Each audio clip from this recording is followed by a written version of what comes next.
Double engine की सरकार double विकास की गारंटी दे रही थी। देश के प्रधानमंत्री मंचों से कह रहे थे कि अब की बार मोदी सरकार 400 के पार। लेकिन सोचिए, डबल इंजन की सरकार का उत्तर प्रदेश में बुरी तरह से सुपड़ा साफ हो गया है। जहां पर भारतीय जनता पार्टी को बहुमत से सरकार बनाना था, भारतीय जनता पार्टी की भले ही सरकार बनने जा रही हो, लेकिन सोचिए भारतीय जनता पार्टी को बड़ा झटका लगा है। सोचिए, उत्तर प्रदेश की जनता लगातार भाजपा सरकार से और उसकी पॉलिसी से कितनी नाराज थी। एक तरफ तो उत्तर प्रदेश के मुख्यमंत्री लगातार दावा करते रहे कि उत्तर प्रदेश को सर्वश्रेष्ठ राज्य बनाना है, नौकरियों का हब बनाने वाले थे, लेकिन वहां पर पेपर लीक जैसी समस्याएं, बेरोजगारी जैसी समस्याएं, महंगाई और बुलडोजर नीति की जो पॉलिसी थी वो भाजपा की नाव को ले डूबी। सोचिए, जिस तरीके से लगातार अपराध मुक्त राज्य बनाना चाहते थे उत्तर प्रदेश को, वहां पर बीजेपी को किस तरीके से मुंह की पटकी खाना पड़ा है। ये बीजेपी की डबल इंजन की सरकार के लिए बहुत बड़ा झटका है।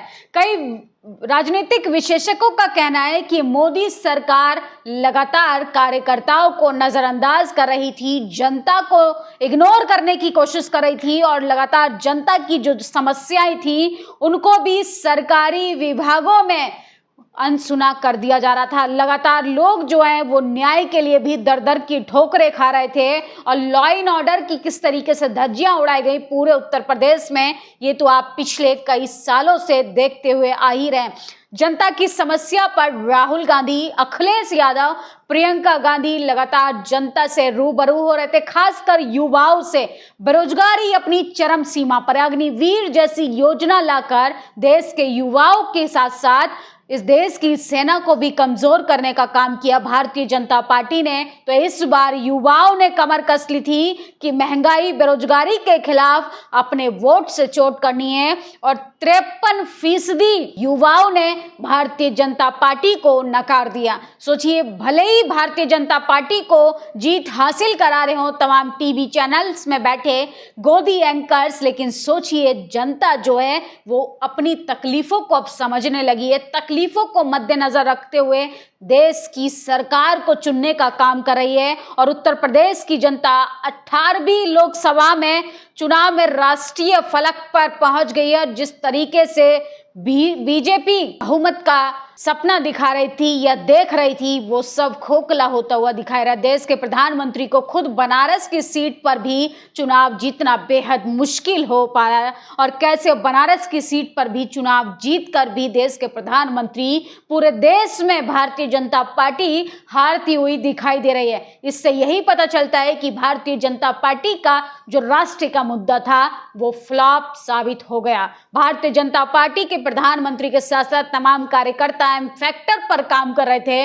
मटन, मछली, मजार, मुस्लिम, महात्मा गांधी, मुजरा, महिलाओं के मंगलसूत्र की बात कर रहे थे, लेकिन सोचिए मणिपुर पर बात नहीं की, महंगाई पर बात नहीं की, पेपर लीक पर बात नहीं की और किस तरीके से लगातार जनता जो इन सब परेशानियों से जूझने का काम कर रही थी। इसके बावजूद सरकारी विभागों में भी जनता की समस्याओं पर कोई समाधान निकालने की कोशिश नहीं की और जबकि भारतीय जनता पार्टी के कई कार्यकर्ताओं का तो आरोप है कि भारतीय जनता पार्टी ने उत्तर प्रदेश को इग्नोर करने का काम किया, जिसके कारण बीजेपी का, भारतीय जनता पार्टी का कई सीटों पर सुपड़ा साफ हो गया। यहाँ पर तो अमेठी की सीट भी स्मृति ईरानी बुरी तरीके से हार चुकी हैं। इसके साथ साथ जहां पर अयोध्या मंदिर की बात करें तो वहां पर किस तरीके से गरीबों को हटाया गया था। सोचिए, उनकी बस्तियों को उजाड़ दिया गया था क्योंकि जनता महंगाई से जूझ रही है,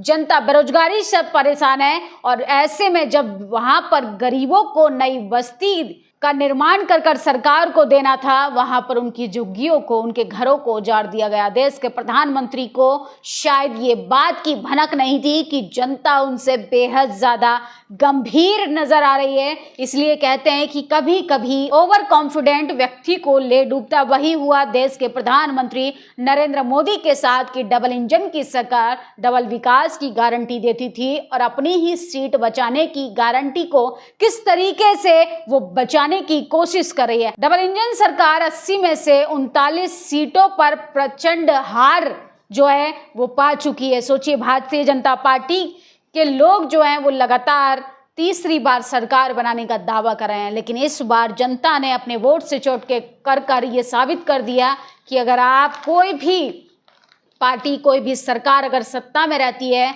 अगर वो जनता की उम्मीदों पर नहीं उतरती है तो जनता उसको खदेड़ने का काम कर देती है। इसके साथ साथ अमेठी की बात करें, अमेठी की सीट स्मृति ईरानी बुरी तरीके से हार चुकी हैं। कांग्रेस पार्टी के केएल शर्मा ने उनको बुरी तरह से वहां से हटाने का काम किया। अमेठी की जनता से जब आप बात करेंगे तो अमेठी की जनता भारतीय जनता पार्टी की महिला सांसद स्मृति ईरानी की पोल खोलती हुई नजर आई। ये वही स्मृति ईरानी है जिन्होंने रोहित वेमुला की संस्थानिक हत्या पर खामोशी से कोई काम नहीं किया और उनकी स्कॉलरशिप को बंद कर दिया था। सोचिए किस तरीके से अब जनता ने उनको जवाब देना शुरू कर दिया। इसके साथ साथ समाजवादी पार्टी ने उत्तर प्रदेश की कैराना, मुजफ्फरनगर, मुरादाबाद, रामपुर, संभल, अयोध्या, अलीगढ़, फिरोजाबाद में सीट जो है वो जीत ली है। मैनपुरी से डिम्पल यादव ने जीत हासिल की है, लेकिन भारतीय जनता पार्टी को करारी हार मिली है, जो आपको टीवी अखबार